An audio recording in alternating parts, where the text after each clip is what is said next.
Hoy vamos a estar, y vamos por favor al libro de Marcos, vamos a estar en el Evangelio según San Marcos. Y vamos a estar observando desde el versículo número 9. La enseñanza de hoy tiene un título que es Cuando la tristeza me hace olvidar. Cuando la tristeza me hace olvidar. De manera de introducción, quisiera contarles algo que hace muchos años atrás transcurrí. A la edad de 23 años, casi 24 años, en mi familia atravesamos la muerte de mi hermana. Esto fue un mes de diciembre, y en el mes de abril, junto a mi esposa, o mejor dicho, mi esposa me casó, no mentira, nos casamos. Un lindo tiempo donde todos esperamos este hermoso tiempo donde te unes a aquella mujer, en este caso, para estar el resto de tu vida y formar tu hogar. Y qué lindo que es ese momento. Pero hubo algo que en ese tiempo sucedió en mi vida. Y es que la tristeza que yo llevaba en mi corazón por la pérdida de mi hermana causó en mí algo que se llamó depresión. Y esta causa de depresión por la pérdida súbita de mi hermana hizo que no disfrutara a plenitud como cualquier recién casado lo disfruta. Y no porque yo no ame a mi esposa o mi esposa no me ame a mí. Por favor, todos bien puestos la mascarilla. Sino por el hecho de que mis pensamientos estaban más en la tristeza de lo que había acontecido que en la bendición que estaba delante de mí. Algo similar sucedió en el momento luego de la muerte de nuestro Señor Jesucristo en la vida de aquellos que estaban cercanos a Jesús. Jesús ya había enseñado, y eso lo vamos a observar el día de hoy, que era necesario que este dolor o este evento sucediera en la vida del Mesías, la muerte. Pero él también había enseñado el punto de la resurrección. Pero el dolor había sido tan grande en el corazón de cada uno de sus discípulos que habían olvidado la hermosa bendición de todo lo enseñado. Y es por eso que Marcos nos va a dejar ver tres apariciones del Señor Jesucristo hacia los suyos. Y ahora sí vamos a ir a Marcos capítulo número 16, versículo número 9. Marcos capítulo número 16, versículo número 9. Y vamos a leer de corrido. Vamos a ver la primera aparición que el evangelista Marcos nos deja ver. La Biblia dice así: habiendo pues resucitado, pues Jesús por la mañana, el primer día de la semana, apareció primeramente ¿a quién, según el texto? A María Magdalena, de quien había echado 7 demonios. Yendo ella, lo hizo saber a los que habían estado con él, que estaban ¿cómo? Tristes y llorando. Ellos, cuando oyeron que vivía y que había sido visto por ella, ¿qué dice la Escritura? No le creyeron. Primera aparición, vemos aquí María Magdalena, lo ve a Jesucristo, va y les cuenta, ¿y qué había pasado en ellos? No le creían. Pero ¿cómo estaba su corazón? Tristes, ¿verdad? Sigamos. Verso número 12, aquí vamos a ver otra aparición que Lucas la extiende.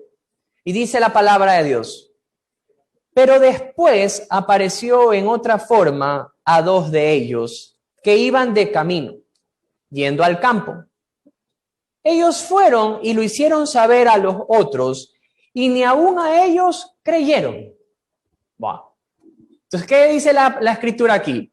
Se aparece a 2 de aquellos cercanos a Jesús, tiene este encuentro, esta experiencia de mirar a Jesucristo resucitado, regresan a contarle a sus amigos. ¿Y qué pasó con sus amigos? ¿Le creyeron o no le creyeron? No le creyeron. Muy bien. Veamos ahora el versículo número 14, Y vamos a observar esta tercera aparición del Señor ahora a sus discípulos, a los 11. Y miremos lo que dice la Escritura. Finalmente se apareció ¿a quiénes? A los 11 mismos, estando ellos sentados a la mesa. Y miren lo que hace el Señor.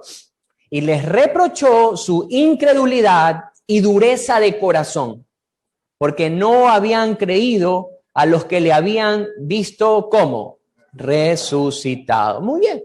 Entonces vemos estas tres apariciones. Primero a una mujer, luego a estos dos del camino y luego ¿a quiénes? A los 11 mismos que no habían creído. ¿Cuál era el problema que observamos aquí en la vida de estos discípulos? Porque vemos aquí aquellos que observan a Jesús, tienen esta experiencia de mirar al Señor resucitado y regresan a contarle ¿a quiénes? A los más cercanos, a los discípulos, aquellos que habían estado ¿con quién? Con nuestro Señor Jesucristo. Pero la Escritura nos deja ver lo siguiente, en Marcos mismo, versículo número 10, ¿cómo estaban? ¿Cuál era tal vez el problema de estas personas o de los discípulos? Y lo primero que vemos, y ya lo dijeron ustedes, es que cuando María Magdalena les hace saber que había estado con Jesús, ellos estaban tristes y llorando.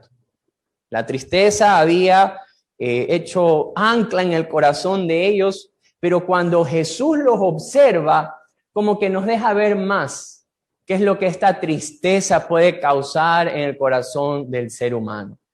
Y el Señor, al verlos, en el verso 14, les reprocha, dice la Escritura, su incredulidad y ¿qué más? Y dureza de corazón. ¡Wow! Entonces aquí vemos este problema que tiene la tristeza o la amargura, de alguna manera por así llamarlo, la angustia, el dolor que ellos tuvieron. ¿Por qué? Porque habían visto a su maestro crucificado, ¿verdad? Tenían la esperanza de que él iba a ser el Mesías, el que iba a redimir ¿a quién? Al pueblo de Israel. Pero lo miraron crucificado. Miraron ante esa muerte tan dolorosa. Y eso es lo que había quedado ¿en dónde? En su corazón. Lucas, vamos un ratito por favor al libro de Lucas en el capítulo número 24. Lucas 24 nos deja ver algo interesante. Y aquí nos va a mostrar de manera más extensa el problema de la tristeza versus la fe, por llamarlo de alguna forma. ¿Cómo la tristeza puede opacar o poner por debajo o no dejarnos ver otra cosa? Y ahí vamos a ver el caso de estos dos discípulos y lo vamos a ver lo siguiente. Miren lo que dice la Escritura. Y vamos a leer desde el verso 13 en adelante. He aquí, dos de ellos iban el mismo día a una aldea llamada ¿cómo? Emaús, que estaba a 60 estadios de Jerusalén. E iban hablando entre sí de todas aquellas cosas que habían acontecido. Sucedió que mientras hablaban y discutían entre sí, Jesús mismo se acercó y caminaba con ellos. Mas los ojos de ellos estaban ¿cómo? Velados para que no le conociesen. Y les dijo: ¿qué pláticas son estas que tenéis entre vosotros mientras camináis? ¿Y por qué estáis tristes? Nos deja ver nuevamente la Escritura el cómo estaban ellos. ¿De qué venían hablando entonces? La Escritura nos puede dejar ver que estaban recordando qué evento. La crucifixión, la muerte de nuestro Señor Jesucristo, ¿verdad? Y esto había causado grande tristeza. Verso número 18 les dice: respondiendo uno de ellos, que se llamaba Cleofás, le dijo: ¿eres tú el único forastero en Jerusalén que no has sabido las cosas que en ella han acontecido en estos días? Entonces él les dijo: ¿qué cosas? Y ellos le dijeron: de Jesús Nazareno, que fue varón profeta, poderoso en obra y en palabra delante de Dios y de todo el pueblo. Y cómo le entregaron los principales sacerdotes y nuestros gobernantes a sentencia de muerte. ¿Y qué dice la Escritura? Y le crucificaron. Pero nosotros esperábamos que Él era el que había de redimir a Israel. Y ahora, además de todo esto, hoy es ya el tercer día que esto ha acontecido.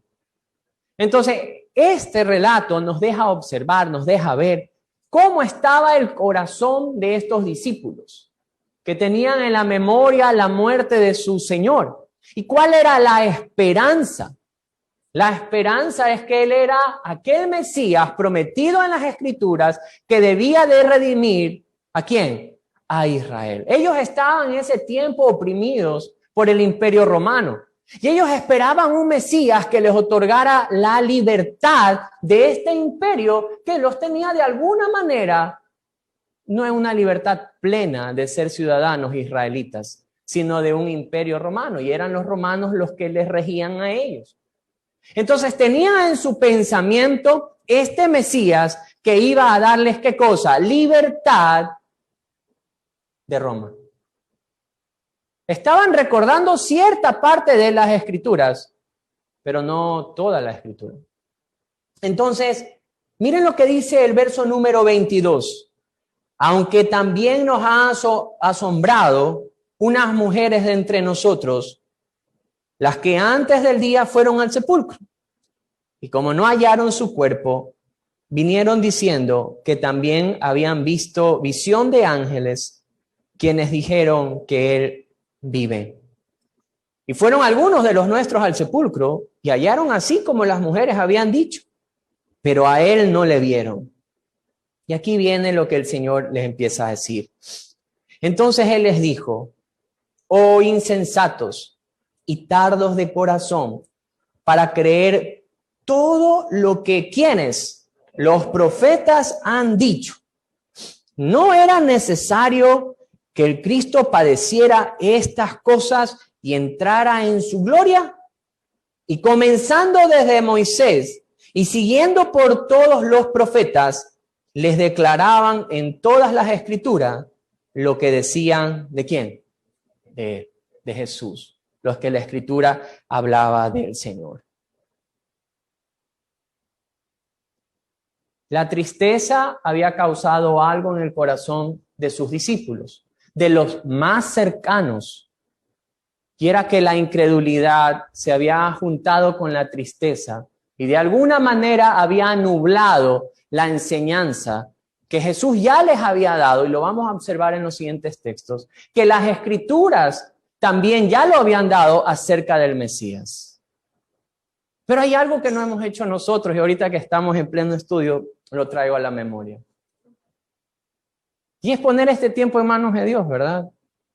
Vamos a entrar entonces a observar todas aquellas enseñanzas que Jesucristo les había dado cuando estaba junto a ellos del Antiguo Testamento y cómo Él también se los había mostrado. Pero ¿qué debemos hacer antes de estudiar las Escrituras, queridos hermanos? ¿Quién lo sabe? A ver, orar, ¿verdad? Entonces vamos a orar. Padre, muchas veces, inclusive a causa de la emoción de poder venir a tu Escritura, dejamos a un lado, Señor, lo más importante, y es la dependencia. Y hoy que el mundo cristiano recuerda de alguna forma ese día, precioso día de la resurrección, queremos venir juntos como hermanos, tanto los que estamos aquí como los que hoy nos acompañan en Zoom, en Facebook, y donde tú permitas que este mensaje llegue.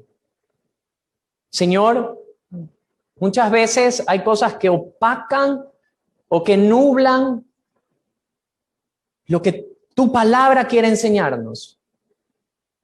Pero hoy, Señor, te rogamos que abras nuestro corazón para mirar a través de ella la victoria de Jesús en la cruz. La victoria obtenida para cada uno de aquellos que hoy venimos delante de ti, Señor. Aquellos que hemos sido rescatados, redimidos de nuestra vana manera de vivir. Aquellos que estábamos sin esperanza y hoy tú nos otorgas esperanza. Habla hoy a través de tu palabra, Señor, y que nuestros corazones sean moldeables y enseñables y de esta manera conocerte de manera profunda. Ponemos este tiempo en tus manos en el nombre de Jesús. Amén. Muy bien. Entonces, observamos que esta tristeza no dejaba recordar. Y diga conmigo, la tristeza no me deja recordar. Y es que es así. Yo les comentaba, los primeros meses del matrimonio junto a mi esposa han sido uno de los meses más felices de mi vida, porque fue ahí donde aprendimos a hacer hogar. Fue cuando nos cambiamos, ¿te acuerdas, mi amor, a nuestra nueva casa, ¿verdad? Primera vez que ya no estábamos en el nido con los papás, sino que ya teníamos que tomar vuelo. Y es cuando usted compra sus primeras tacitas, platos. Recuerdo en cierta ocasión que teníamos que poner el bidón de agua. Creo que era la primera vez que ponía un bidón de agua. Y no recuerdo si fue encima mío o de un cuñado que se le regó el agua. No recuerdo bien si fue a mí o al cuñado. Pero son momentos bonitos cuando te cambias de casa y todo esto. Pero había algo durante ese tiempo tan bonito que la plenitud del tiempo, la tristeza que tal vez tenía en la mente y en el corazón en ese momento, hacían un contrapeso. Y ellos ya habían recibido la noticia de esta mujer, de la resurrección de Jesús. Esta mujer fue a decirle, he visto al maestro y el maestro ha resucitado. Si la tristeza no hubiera estado opacando su mente y su corazón, hubieran levantado al mismo momento y dicho, vamos a ver, busquemos al maestro, porque ha resucitado.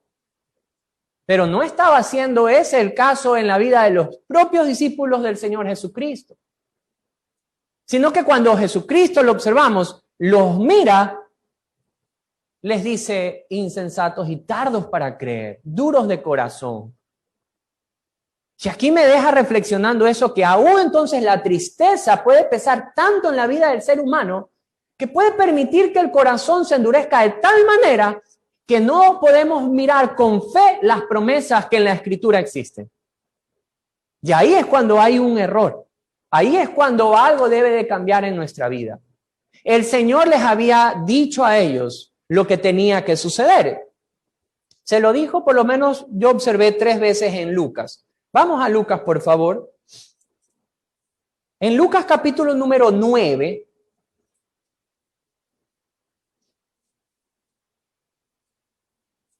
desde el versículo número 21, el Señor ya venía hablando de su muerte, venía hablando de su muerte y de su resurrección, venía preparando el camino ¿para quién? Para sus discípulos, ¿verdad? Entonces la Escritura nos deja ver cómo Jesucristo les enseña, y dice el verso 21, pero Él les mandó a que nadie dijese en esto, encargándoselo rigurosamente y diciendo, es necesario que el Hijo del Hombre padezca muchas cosas y sea desechado por los ancianos, por los principales sacerdotes y por los escribas, y sea muerto, y mire lo que añade la Escritura, y resucite al tercer día. Jesucristo había tenido una conversación con sus discípulos diciendo, ¿quién dice la gente que soy? Y la gente decía ciertas cosas de Jesús, que era un profeta. Y Él les hace la pregunta, ¿y quiénes dicen ustedes que soy yo? Y Pedro responde. Y dice, tú eres el Hijo de Dios. Entonces el Señor les dice, guarden estas cosas. Eso es lo que les decía, guarden, no le digan a nadie estas cosas. Pero ellos ya tenían el conocimiento de que Jesucristo era, ¿quién? El Mesías. Y luego de que ellos tenían esto, de que Jesucristo es el Mesías, el Señor les dice, les enseña, pero el Mesías debe atravesar el dolor, la muerte, pero resucitaré al tercer día. Primera vez que se los enseña. Segunda vez que nos deja ver el mismo evangelio de Lucas, mismo capítulo número 9, versículo número 43, dice lo siguiente. Y todos se admiraban de la grandeza de Dios y maravillándose todos de las cosas que hacía, dijo a sus discípulos, haced que os penetren bien en los oídos estas cosas, porque acontecerá que el Hijo del Hombre será entregado en manos de los hombres. Jesucristo le está diciendo nuevamente que él iba a ser entregado a los gentiles. Le está dando a entender que debía de sufrir, que debía de morir. Es la segunda vez que él se los dice. Y vamos a Lucas capítulo número 18. El evangelista Lucas nos deja ver estos tres anuncios, estas tres enseñanzas de la muerte de Jesús, cómo Jesús estaba preparando el corazón de sus discípulos, cómo se los estaba contando, qué es lo que tenía que él atravesar. Ojo, hay algo curioso en la vida de los discípulos, y es que los discípulos estaban soñando en lo terrenal. ¿Cómo lo podemos observar? Porque siempre hacían la pregunta, o entre ellos se cuestionaban, ¿quién iba a ser el mayor de entre ellos? Esa era una de las preguntas. ¿Quién iba a ser el mayor entre ellos? Inclusive dos de sus discípulos toman a su madre y hace que su madre bogue por ellos y les dice a la mamá, dile a Jesús que nos ponga uno a la derecha y otro a la izquierda. O sea, que tengamos esta posición de autoridad en el reino de Jesús. Pero ellos estaban pensando en un reino terrenal. Cuando el problema del ser humano no es terrenal, es espiritual, habla de algo eterno. El problema del ser humano es que está apartado de Dios por medio de una barrera grande que se llama el pecado. Que cada uno de nosotros hemos cometido. Esa es la barrera que no nos deja tener esa comunión perfecta con Dios. Ese es el problema a solucionar, pero los israelitas, como los bien guayaquileños que estamos hoy, que tal vez viendo o estamos aquí, muchas veces tenemos el pensamiento en las cosas terrenales. Pero ese no es el gran problema. El problema es nuestra separación con Dios por medio de la barrera del pecado. Y eso es lo que Jesucristo venía a hacer. Entonces, cuando ellos tenían un sueño de grandeza, el Señor siempre les hablaba algo espiritual. Cuando ellos tenían un sueño terrenal, Él les hablaba de la forma correcta. Enfóquense en lo espiritual. Es lo que Jesús les está enseñando. Entonces, Él está diciendo, yo soy el Mesías. Pedro se lo declaró y le dijo, estás en todo, estás en lo correcto. Pero voy a tener que sufrir, morir y resucitar. Eso fue lo que Jesús les estaba enseñando. Lucas capítulo número 18, versículo número 31 dice lo siguiente. Tomando Jesús a los 12 les dice, aquí subimos a Jerusalén y se cumplirán todas las cosas escritas por los profetas acerca del Hijo del Hombre. Pues será entregado ¿a quiénes? A los gentiles. ¿Y qué será hecho? Escarnecido, ¿qué más? Afrentado, ¿qué más? Escupido. Verso 33. Y después que le hayan, ¿qué cosa? Azotado, le matarán. Mas al tercer día, ¿qué dice la Escritura? Resucitará. Eso fue lo que Jesús les estaba enseñando. Hay un dicho que yo he tomado y suena un poquito fuerte, pero es verdad. Yo lo tomo de mi suegro, dice, al burro 2 veces. Y es que cuando nosotros somos de alguna forma cabezones, y cuando hablo de somos, porque a veces soy yo así, ¿verdad? Yo tengo un grave problema, yo le pido que ore por mí. Yo pienso que donde uno bota la ropa sucia, automáticamente se abre. No sé por qué, ¿verdad? Entonces, mi esposa siempre me dice, eso tiene tapa.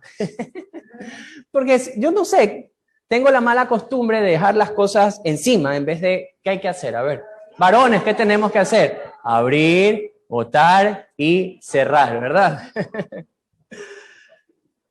Yo ya he caído en peor estado que el burro, pero me lo dicen a cada rato. Entonces mi suegro cuando quiere decir eso, como ya te he enseñado algo, al burro 2 veces. Aquí vemos una enseñanza 3 veces. 3 veces. Referencias de Lucas. Y me gusta el Evangelio de Lucas porque el Evangelio de Lucas es exhaustivo. Observa hasta lo más profundo y deja ver la enseñanza del maestro. Ahora, le dice 3 veces, Jesús se lo enseña. Pero aparte de que Jesús le estaba enseñando esto, ¿qué piensan ustedes que era la base de la enseñanza de Jesucristo? ¿Cuál era la base de la enseñanza del Señor Jesucristo? El Antiguo Testamento. El Antiguo Testamento era lo que él citaba, lo que él estaba hablando. Y el Antiguo Testamento deja ver un Mesías prometido, alguien que trae libertad, pero que tenía que sufrir. La misma Escritura lo deja ver. Vámonos al primer libro de la Biblia. Vámonos a Génesis. Y en el libro de Génesis en el capítulo número 3, hay algo que se le llama el protoevangelio. Y justamente es este versículo número 15, porque ya habla de Jesús, ya a través del Mesías. Entonces, cuando ya vemos la caída del hombre, ¿verdad? Y la situación o circunstancias que le va a pasar a la mujer, ¿verdad? También vemos al hombre y vemos la serpiente.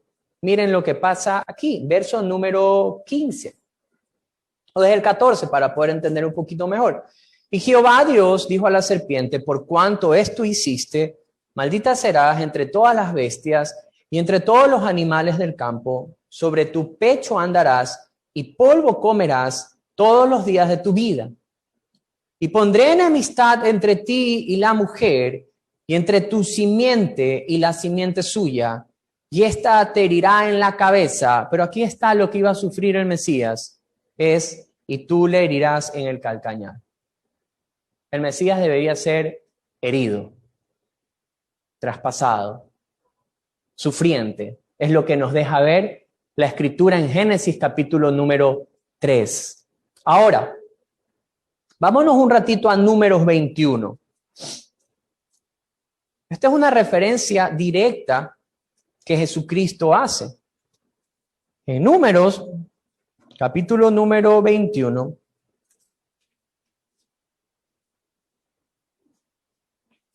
vamos a observar una situación que le sucede a Moisés, en un castigo también, una disciplina de Dios hacia su pueblo Israel, y cómo Dios le trae sanidad a este pueblo, ¿por medio de qué? Dice en el 21, versículo 4, Números 21, versículo 4 en adelante, dice lo siguiente: después partieron del monte de Or, camino del Mar Rojo, para rodear la tierra de Edom, y se desanima el pueblo por el camino. Y habló el pueblo contra Dios y contra Moisés. ¿Por qué nos hiciste subir de Egipto para que muramos en este desierto? Pues no hay pan ni agua, y nuestra alma tiene fastidio de este pan liviano. Y Jehová envió entre el pueblo serpientes ardientes que mordían al pueblo. Y murió, ¿cuánto pueblo? Mucho pueblo de Israel. Entonces el pueblo vino a Moisés y dijo, después de las consecuencias siempre viene el arrepentimiento, ¿verdad? No debería ser así, pero así somos los seres humanos. Miren lo que les dice el pueblo. Hemos pecado por haber hablado contra Jehová y contra ti. Ruega a Jehová que quite de nosotros estas serpientes. Y Moisés oró por el pueblo. Y Jehová dijo a Moisés, hazte una serpiente ardiente y ponla sobre un asta, y cualquiera que fuere mordido y mirare a ella, ¿qué dice la escritura? Vivirá. Y Moisés hizo una serpiente de bronce y la puso sobre un asta, y cuando alguna serpiente mordía a alguno, miraba a la serpiente de bronce y ¿qué pasaba? Y vivía. Entonces vemos esta asta, una serpiente de bronce puesto a quien venía mordía, pero cuando hacía esto, miraba, porque había sido levantada esta serpiente, traía sanidad y no moría. Jesucristo toma este mismo simbolismo y lo vamos a ver en Juan. Vámonos un ratito en Juan. Jesús hablando con Nicodemo, una persona entendida en la ley de Dios, y cita esta escritura, dando a entender de esta manera la muerte en la que él debía de pasar. Juan capítulo número 3, versículo número 14, dice así. ¿Llegaron? Yo los voy a esperar un ratito. Juan capítulo número 3, versículo número 14. ¿Ya? Dice la palabra de Dios. Y como Moisés levantó la serpiente en el desierto, así es necesario que el Hijo del Hombre sea levantado. Dando a entender la muerte en la que Jesucristo iba a atravesar. La dureza de su muerte es descrita también, y vamos un ratito al libro de Isaías. En Isaías capítulo número 52. Y prácticamente todo el 53. Hay una descripción prácticamente textual del sufrimiento de nuestro Señor Jesucristo. ¿Por qué estoy citando el Antiguo Testamento? Porque no solamente Jesucristo les había dicho directamente, yo voy a morir, pero resucitaré, sino que el Antiguo Testamento habla de Jesús. Cuando se encuentra con estos hombres camino a Emaús, Él les dice, ¿no recuerdan lo que las Escrituras dicen del Mesías? Seguramente textos como estos eran lo que Jesucristo tuvo que haber estado enseñando. E Isaías, capítulo número 52, 3 en adelante, miren esta descripción. He aquí mi siervo será prosperado, será engrandecido y exaltado y será puesto muy en alto. ¿Cómo se asombraron de ti muchos de tal manera que fue desfigurado de los hombres su parecer? Su hermosura más que la de los hijos de los hombres. Y así asombrará él a muchas naciones, los reyes cerrarán ante él la boca, otros verán lo que nunca les fue contado y entenderán lo que jamás habían oído. ¿Quién ha creído a nuestro anuncio y sobre quién se ha manifestado el brazo de Jehová? Verso 2. Subirá cual renuevo delante de él y como raíz de tierra seca, no hay parecer en él, ni hermosura. Le veremos más sin atractivo para que le deseemos. Despreciado y desechado entre los hombres, varón de dolores, experimentado ¿en qué cosa? En quebranto, y como escondimos de él el rostro. Fue menospreciado y no lo estimamos. Ciertamente llevó él nuestras enfermedades y sufrió dolores, y nosotros le tuvimos por azotado, por herido de Dios y abatido. Verso 5. Mas él herido fue por nuestras rebeliones, molido por nuestros pecados. El castigo de nuestra paz fue sobre él, y por su llaga nosotros somos curados. Todos nosotros nos descarriamos como oveja, cada cual se apartó por su camino, mas Jehová cargó en él el pecado de todos. Angustiado él, afligido, no abrió su boca. Como cordero fue llevado al matadero y como oveja delante de sus trasquiladores, enmudeció y no abrió su boca. Por cárcel y por juicio fue quitado, y su generación, ¿quién la contará? Porque fue cortado de la tierra de los vivientes y por la rebelión de mi pueblo fue herido. Verso 9. Y se dispuso con los impíos su sepultura, mas con los ricos en su muerte, aunque nunca hizo maldad ni hubo engaño en su boca. Con todo eso Jehová quiso, ¿qué dice la Escritura? Quebrantarlo, sujetándole a padecimiento. Y cuando haya puesto su vida en expiación por el pecado, verá linaje y vivirá por largos días, y la voluntad de Jehová será en su mano prosperada. Isaías 53 describe la dureza de la muerte de nuestro Salvador, de Jesucristo, del Mesías. Textos como estos eran los que él tuvo que haber enseñado ¿a quién? A sus propios discípulos. Y no solamente que lo enseñaba aquí, sino que él, siendo la palabra viva, les dijo: yo debo de morir, pero resucitaré. Eso es lo que él tuvo que haber enseñado. ¿Qué más observamos? Daniel 9. Vamos un ratito al libro de Daniel, hablando de los profetas, porque estaba en el libro de los Salmos, de los profetas. Vamos un ratito a Daniel capítulo número 9. En Daniel número 9, versículo 26, dice lo siguiente. Hablando de estos términos de las 70 semanas, habla esta parte de la Escritura: y después de las 62 semanas se quitará la vida ¿a quién? Al Mesías. La misma Escritura, los mismos profetas empezaban a enseñar el sufrimiento del Mesías. Pero así también la Escritura deja ver la resurrección del Mesías. Libro de los Salmos, en el Salmo número 16, podemos observar lo siguiente. Salmo 16, versículo número 10. Miren lo siguiente. Porque no dejarás mi alma en el Seol, ni permitirás que tu santo vea corrupción. Ese texto nos habla de la resurrección. Ese texto es el que pone la esperanza de que el Mesías no solamente iba a sufrir, sino que el Mesías atravesaba el sufrimiento y luego del sufrimiento, la resurrección. La ofrenda aceptada por el Padre. Pero, ¿qué había causado la tristeza en la vida de los discípulos? Esta tristeza extendida se convirtió ¿en qué? En incredulidad, en dureza de corazón.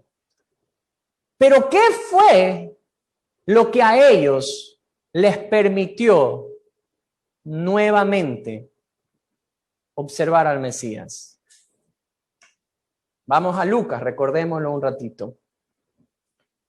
En Lucas, capítulo número 24.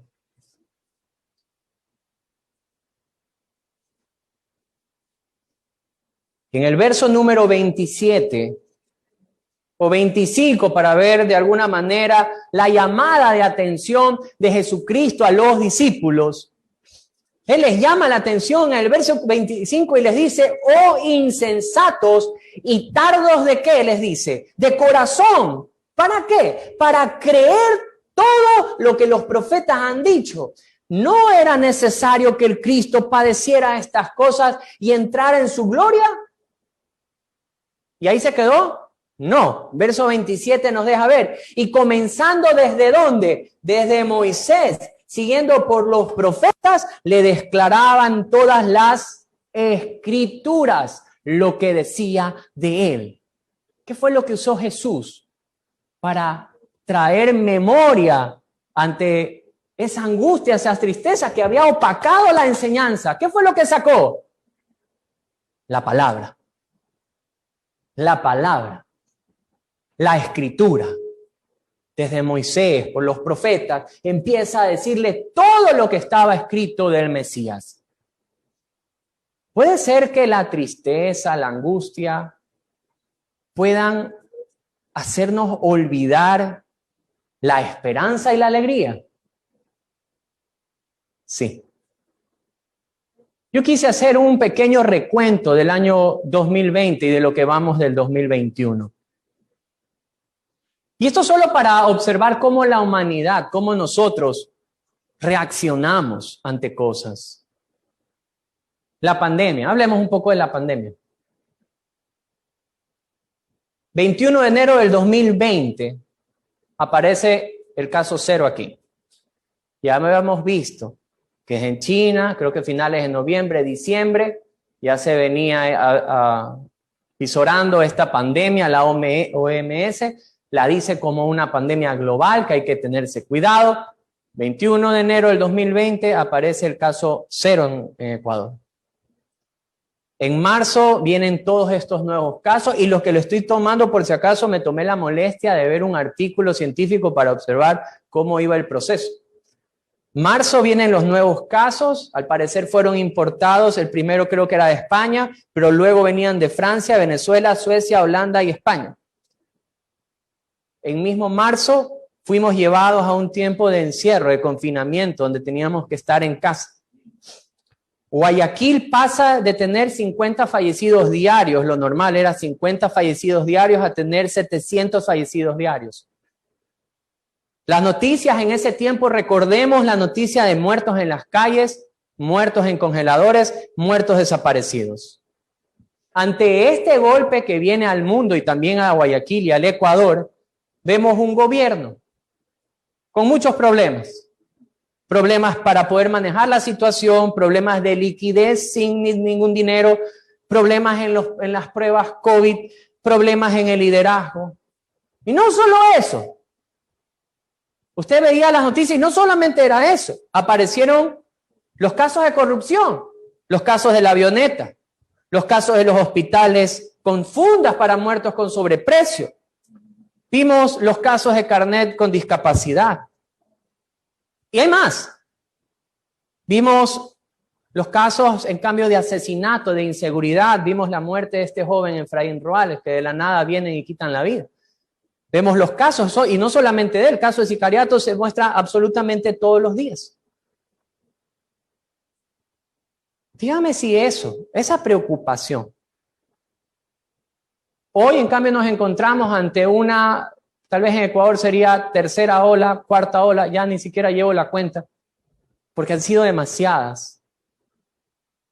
Se dice que en el mundo es la cuarta ola y vemos cómo potencias como Francia vuelven a cerrar sus puertas y en sus casas vuelven a confinarlos. ¿Será que todas esas noticias, todas esas tristezas, toda esa decepción, prender la televisión, mirar las noticias no son nada más que malas noticias? ¿No será que eso está apagando la fe? ¿En qué sentido? En que estamos tal vez como los propios discípulos enfocándonos meramente en lo terrenal. Porque sí, esta pandemia no solamente ha traído la tristeza de ver partir a algunos, sino ver la tristeza de negocios quebrar, de iliquidez en gobiernos. Pero ¿será que todo esto aquí entonces empieza a apagar la fe del creyente? Sí. Los propios discípulos, gente que caminó alrededor del Mesías, escuchando sus enseñanzas. Nosotros tenemos la palabra de Dios, tenemos pastores, maestros que nos enseñan, ¿verdad? Pero ellos caminaron al lado del propio Mesías y el propio Mesías estaba diciéndole, yo tengo que sufrir, pero voy a resucitar. Voy a resucitar. Pero fue la tristeza la que hizo opacar y convirtió de discípulos a incrédulos. Y puede ser que si no despertamos y volvemos a la misma fuente que usó Jesucristo para despertar el corazón, ¿de quién? De sus propios discípulos, puede ser que nos pase exactamente lo mismo. Hago una pregunta aquí entonces. ¿A dónde tenemos que volcar nuestros ojos cuando la desesperanza, cuando la angustia, la tristeza de miles de casos, queridos amigos y hermanos, que no solamente están pasando, seguirán pasando? Pero es que la esperanza del cristiano no está enfocado en lo terrenal. Va mucho más allá, nuestra expectativa va mucho más allá de este lugar pasajero. Pedro lo dice, somos peregrinos. Va mucho más allá, pero ¿cómo podemos hacer para que el corazón de nosotros arda nuevamente? Venga conmigo, Lucas 24, versículo número 32. Miren lo que dice la Escritura. Y se decían uno al otro. Estos que estaban incrédulos y luego lo reconocen a Jesús, le dicen lo siguiente.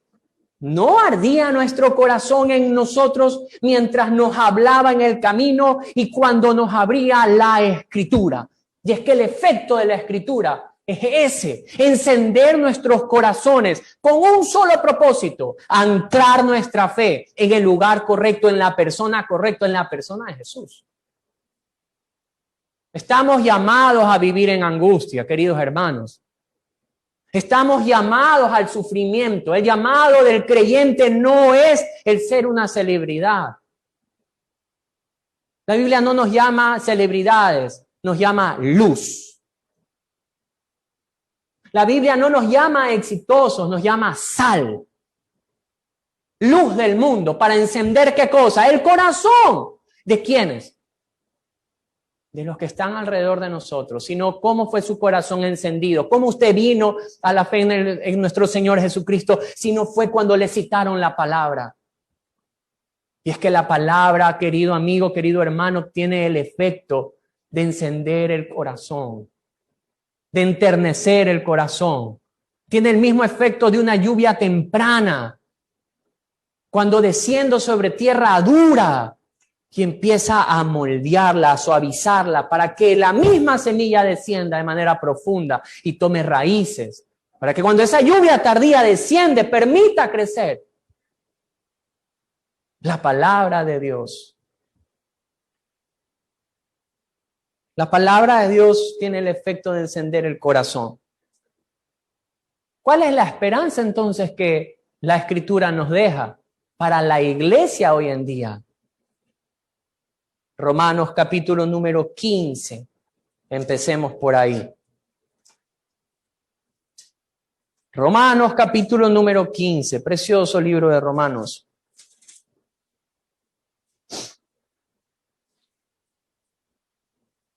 Miren lo que dice la palabra. Versículo número 4. Porque las cosas que se escribieron antes para nuestra enseñanza se escribieron, a fin de que por la paciencia y la consolación de ¿quiénes? De la Escritura, tengamos, ¿qué cosa? Esperanza. Y es que la palabra de Dios, lo dejado escrito para la iglesia, su enseñanza tiene ese propósito.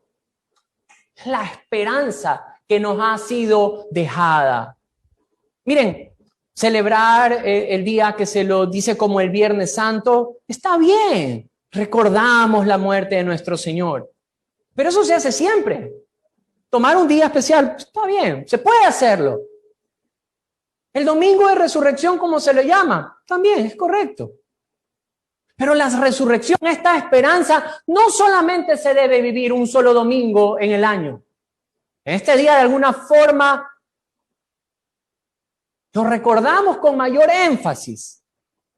Pero en la vida del creyente, la resurrección de Jesucristo se la vive diariamente, todos los días. Pero ¿de dónde cogemos nosotros la esperanza? ¿De nuestra salud? No. ¿De nuestra posición económica? No. ¿De dónde cogemos la esperanza? ¿De que venga la vacuna? No. ¿De quien vaya a gobernar en la próxima elección? No. La única esperanza que el creyente tiene y que no puede ser robada proviene ¿de qué? De la palabra de Dios. ¿Qué pasa si el creyente deja la palabra de Dios? Es lo mismo que le pasó a los discípulos. Es como que un manto de incredulidad empieza a entorpecer nuestros pensamientos. Y no nos deja ver más allá. Mucho más allá del dolor y el sufrimiento que sí debemos atravesar aquí y vamos a atravesar aquí. ¿Qué dice la palabra de Dios para la iglesia? Juan, capítulo número 11. Juan, capítulo número 11, versículos 25 al 26. La muerte de Lázaro y Jesucristo tiene una enseñanza preciosa. Bueno, toda la enseñanza es preciosa, pero miren lo que dice aquí. Llegó Juan 11, 25 al 26, dice la palabra de Dios. Jesús hablándole a Marta, le dice lo siguiente: yo soy la resurrección y la vida. El que cree en mí, aunque esté muerto, vivirá. Y todo aquel que vive y cree en mí, miren lo que dice la Escritura, no morirá eternamente. ¿Crees esto? Es una palabra confrontante. Le está diciendo a Marta, esta es la verdad. Yo soy la resurrección y la vida. El que cree en mí no morirá. El que vive y cree no morirá. En mi ejercicio de pastor me ha tocado hablar en muchos funerales.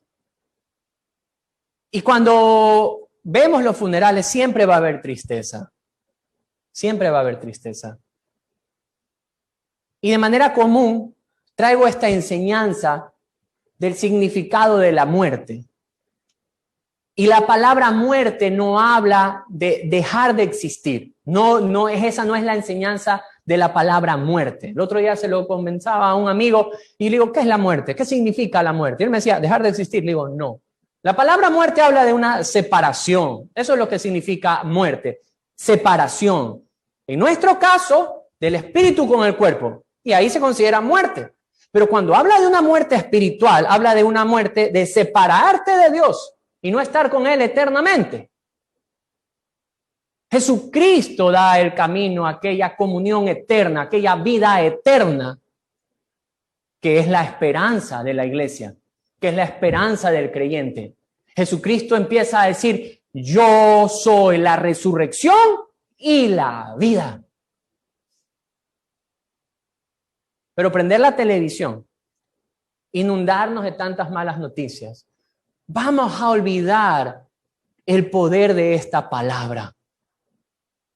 El poder de que va mucho más allá nuestra humanidad buscando cosas terrenales sobre aquellas que tienen un valor mucho más profundo.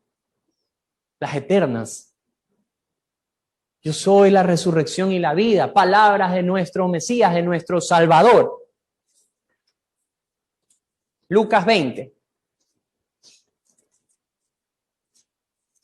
Lucas capítulo número 20.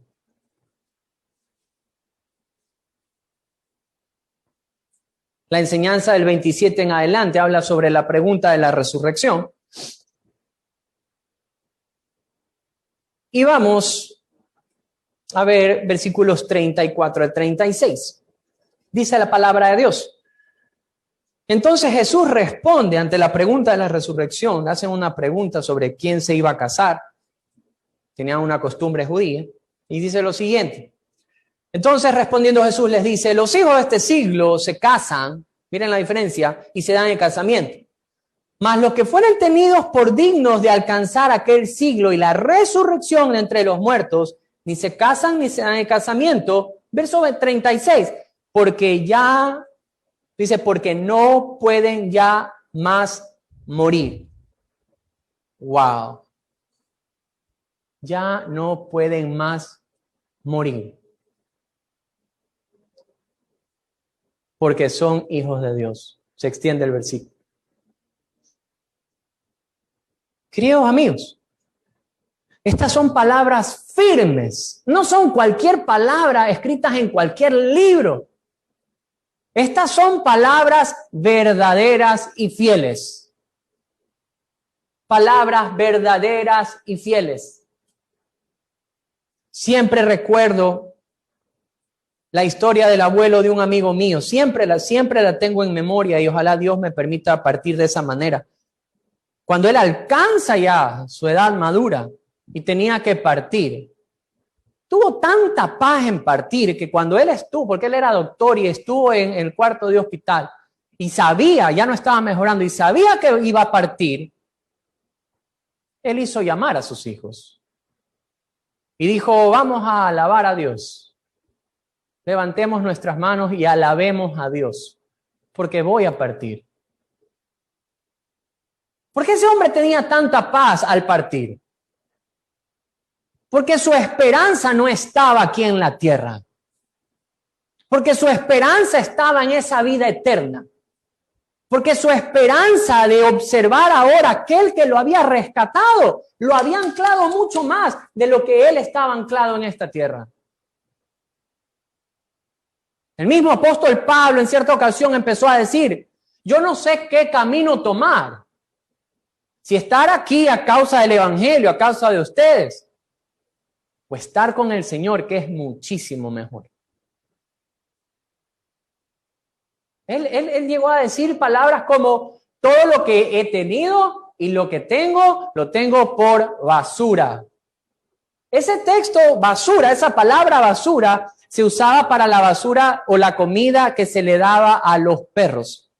Usted ha visto que a veces uno en el restaurante va y hay ciertas sobras que uno guarda para uno, ¿verdad? Y hay unas que en cambio dicen, no, le vamos para dar al perro. No perro calentado, por cierto, sino al perro, ¿verdad? Y lo daban, porque es como que ya lo más hay.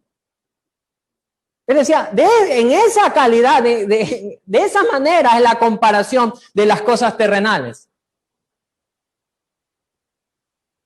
Quiero ganar a Cristo, en el sentido de que quiero estar con Cristo. En palabras del apóstol Pablo. La palabra de Dios nos muestra el camino a aquella vida eterna, que no se puede morir más.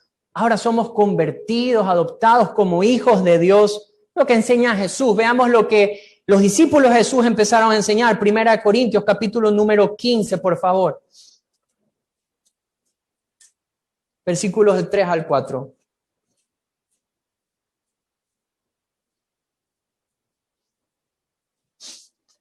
Verso número 3 dice así. porque primeramente, 1 Corintios 15, versos 3 y 4, porque primeramente os he enseñado lo que asimismo recibí, que Cristo murió por nuestros pecados. O sea, la causa de la muerte del Señor es por nuestros pecados, conforme a la Escritura, y fue sepultado, y que resucitó al tercer día, conforme a ¿qué? A las Escrituras. Pablo enseñando a la iglesia de Corintios, trayéndole a la memoria lo que él ya mismo les había enseñado, y es que la muerte de Jesús trajo ¿qué cosa? Perdón de pecados, salvación a nuestra vida. Queridos hermanos, si usted y yo podemos tener seguridad de poder estar eternamente con Dios, no es por nuestro comportamiento, no es por una buena obra, no es por nada que el ser humano haya podido hacer, es plenamente por el acto de Jesucristo, su muerte expiatoria en la cruz, por nuestra causa. Por eso hay seguridad. Por eso es que el creyente camina con cabeza erguida, no por orgullo, sino porque sabe dónde está su eternidad, porque se sabe rescatado. Yo no sé cuántos de ustedes alguna vez tuvieron que haber sufrido algún ahogo en alguna piscina. Pero yo me doy cuenta en mis hijos cuando entran a alguna piscina y no saben nadar o aún no saben nadar. La seguridad que se siente cuando un padre lo abraza o lo carga en medio de esa piscina. Y usted lo suelta y como que se ahoga y tienen temor y se le agarra como garrapata. ¿Lo ha visto? ¿Ya? Nuestra seguridad es por de quién procede nuestra salvación. Jesús. Su resurrección nos da a nosotros seguridad. ¿Qué más enseña la palabra? Vamos a 1 de Tesalonicenses. 1 de Tesalonicenses, capítulo número 4, y vamos a estar en los versículos 13 y 14. Estos versículos que usted va a ver y puede, por favor, estudiar este texto. Se le da a una iglesia perseguida, a una iglesia sufriente, a una iglesia que está algunos siendo asesinados, y a causa de esta persecución que estaban teniendo, muchos se le burlaban y le decían, ¿y dónde está tu Dios? ¿Y dónde está tu Dios? Es lógico, ellos iban a empezar ¿a qué? A tener tristeza y decir, ¿y dónde está pues el Señor? Iban a sembrar duda en el corazón. Pero miren las palabras que Dios pone en la vida del apóstol Pablo para la iglesia en Tesalónica. Dice la palabra de Dios, tampoco queremos, hermanos, y mira el texto, la palabra que usa, que ignoréis acerca de los que duermen, de los que han muerto, para que no se entristezcan como los otros que no tienen, ¿qué cosa? Esperanza. Porque si creemos que Jesús murió y ¿qué más? Y resucitó, así también, ¿qué hará el Señor? Traerá a Dios con Jesús a los que durmieron en él. Entonces, cuando estamos hablando de esto, ¿verdad? Estamos hablando de la muerte, de todo lo que estábamos conversando. Pablo dice, es normal tener tristeza. Es normal tener tristeza. Pero esta tristeza no debe opacar la esperanza. Es lo que les dice. Tengan tristeza, pero no tengan tristeza como los que no tienen esperanza. ¿Por qué? Y cita ¿qué cosa? La muerte y resurrección ¿de quién? De Jesucristo. Y él les está diciendo un estado. Entonces, en el momento que nuestro Jesucristo venga, los muertos en Cristo resucitarán juntamente ¿con quién? Con él. Dígame si eso no trae esperanza. ¿Qué texto puede darnos esto sino un texto vivo? Y esto es dejado para la iglesia. Colosenses 3, versículos del 1 al 4.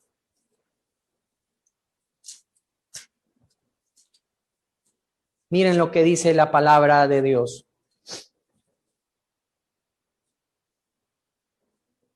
Del 1 al 4, Colosenses 3. Si pues habéis resucitado con Cristo, buscad las cosas de arriba, donde está Cristo sentado a la diestra de Dios. Poned la mira en las cosas arriba, no en las de la tierra, porque habéis muerto y vuestra vida está escondida con Cristo en Dios. Cuando Cristo, vuestra vida, se manifieste, entonces vosotros también seréis manifestados, ¿en qué cosa? En gloria. Este cuerpo corruptible que tenemos hoy, que se enferma, no puede heredar lo incorruptible. Cuando nuestro Señor Jesucristo resucita en cuerpo de gloria. Un cuerpo que será entregado también a los creyentes. Por eso la Escritura nos deja ver que no hay más muerte, que no hay enfermedad. Y esa es la esperanza que es entregada ¿a quién? A la iglesia. Ahora, veamos por favor, Primera de Pedro. Capítulo número 3. Perdón, capítulo número 1, versículos del 3 al 5.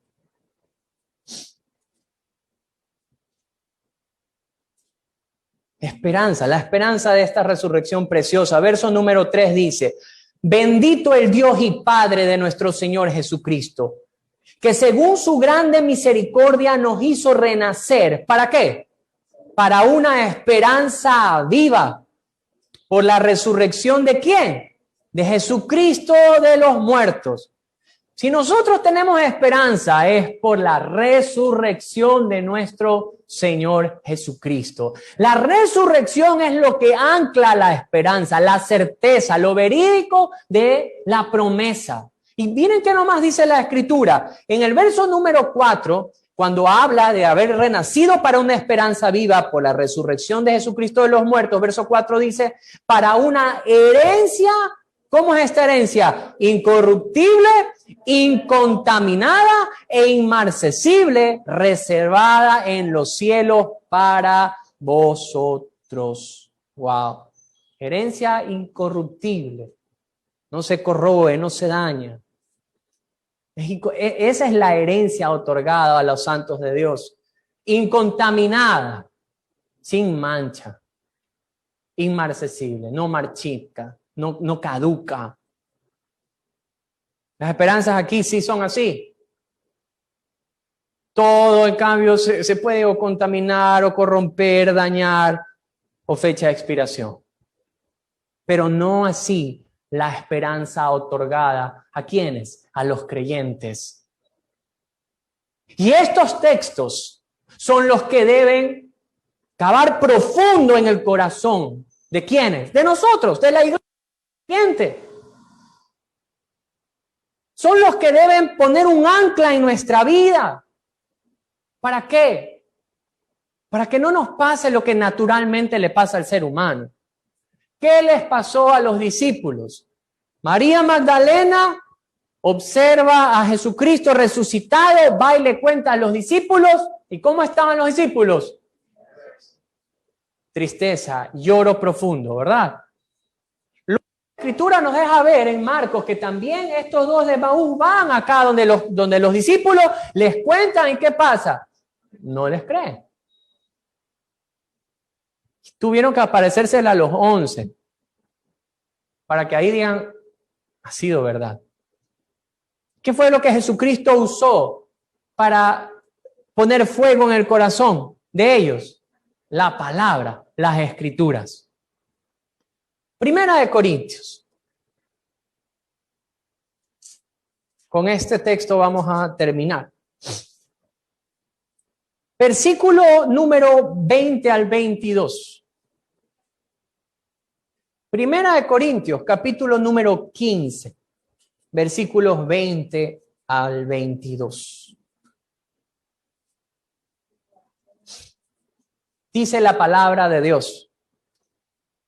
Mas ahora Cristo ha resucitado de los muertos.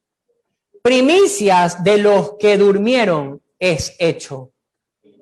Porque por cuanto la muerte entró en un hombre o por un hombre, también por un hombre la resurrección de los muertos. Porque así como en Adán todos mueren, también en Cristo, todos, dígalo conmigo fuerte, todos serán vivificados. Y de ahí viene la frase, porque Cristo vive, entonces yo vivo. Porque Cristo resucitó, nosotros resucitaremos juntamente con Él. Cuando esto está como una prioridad en nuestros pensamientos, cuando esto es el ancla que lo tengo al final de mi vida, cuando esto es lo que yo tengo como meta, queridos amigos, queridos hermanos, el dolor, la angustia, la pandemia, la escasez económica y todo aquello que puede venir, no van a apagar la antorcha de la fe. No pueden hundir el barco de la salvación. ¿Por qué? Porque Cristo vive. Y porque Él vive, es que yo también viviré. Quiero cerrar con las letras de un himno, que se los quiero poner también para poder compartirlos, pero quiero leérselo antes. Este lindo himno dice así: Dios envió a su Hijo Cristo. Él es salud, paz y perdón. Vivió y murió por mis pecados. Vacía está la tumba porque Él triunfó. Porque Él vive, triunfaré mañana. Porque Él vive, ya no hay temor. Porque yo sé que el fruto es suyo. La vida vale más y más solo por Él. Y cuando un día yo el río cruce, con el dolor batallaré. Y a ver al triunfo de la vida eterna, veré la luz de gloria. Sí, veré al Rey.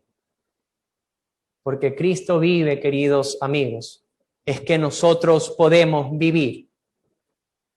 Pero si esa seguridad no está en su vida, si tal vez pesa más todo lo descrito en la pandemia y la corrupción, tal vez es porque no ha venido a esa fe en el Señor Jesucristo. Tal vez porque no ha doblegado de manera humilde su corazón delante de Él. Pero hoy día es un día de esperanza. Hoy día es un día para renacer en la esperanza viva, herencia que ha sido preparada para nosotros. ¿Cómo se accede a esta promesa? Por fe. Por una fe humilde, una fe sencilla. De reconocerse pecador y reconocer a Jesucristo como Salvador. Hoy yo quisiera orar por aquellos que tal vez por primera vez escuchan un mensaje como este. Porque es un tiempo de reconciliación y de un regalo por gracia, no por obras, de recibir la salvación y la vida eterna. Si hoy usted desea reconciliarse con Jesucristo, yo quisiera que oremos por esto. Cerremos nuestros ojos. Padre, en este día dándote gracias, observando que la tristeza puede hacernos olvidar. Hacer olvidar la esperanza, la alegría. Pero tu palabra enciende la llama. Tu palabra nos vuelve a mostrar aquella esperanza otorgada a los creyentes. Y hoy, Señor, si tal vez en este lugar o alguien que nos está mirando por Zoom, dice, es la primera vez que escucho un mensaje tal como una esperanza de vida eterna. Estaba buscando algo que vaya más allá de esta vida terrenal. Señor, hoy queremos orar por ellos. Señor, lo único que nos está separando de ti es el pecado. El puente hacia la reconciliación es Jesús. Señor, nos reconocemos pecadores. Reconocemos que necesitamos de un Salvador que otorgue en nuestra vida esa seguridad de reconciliación. Te pedimos perdón, Señor. Y te rogamos que al pedirte este perdón, tu perdón nos sea extendido. Que nuestro espíritu pueda tener ahora, o nuestra vida pueda poseer un espíritu nuevo. Ven a morar en nuestra vida, Señor. Toma tú el trono de nuestros corazones. Perdónanos si hemos puesto nuestra esperanza, nuestra ancla en otro lado. Y ayúdanos a anclar nuestra esperanza en aquellas promesas que hoy hemos visto a través de la Biblia. Gracias te damos, Señor, en Cristo Jesús. Amén.